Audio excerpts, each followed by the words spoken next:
কিছু অপেক্ষা শেষ হয় না, শুধু ঠিকানা বদলে যায়। এই চিঠিটা তুমি লিখেছিলে আমার জন্য, কিন্তু শেষ লাইনটা আমি কোনোদিন পড়িনি। ট্রেনে বিদায় নিচ্ছে।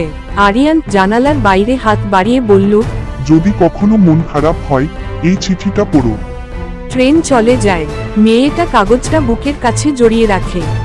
বর্তমানে রিমি হাসপাতালের কেবিনে বসে। পাশে বেডে এক বয়স্ক রোগী শুয়ে আছে, চোখ বন্ধ। নাম লেখা আরিয়ান হোসেন। সে অবাক হয়ে তাকিয়ে বলল, তুমি? রিমি ধীরে ধীরে চিঠিটা পুরো পড়ে। শেষ লাইনটা পড়ে তার চোখ ভিজে যায়। চিঠিতে লেখা, যদি কোনোদিন আমার আর তোমার দেখা না হয়, তবুও আমি ঠিক বৃষ্টির দিনে তোমার জানালায় দাঁড়িয়ে থাকবো।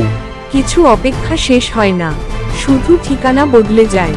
গল্পটা যদি ভালো লাগে তাহলে অবশ্যই চ্যানেলটা সাবস্ক্রাইব করবে, লাইক, কমেন্ট এবং শেয়ার করতে ভুলবেন না প্লিজ।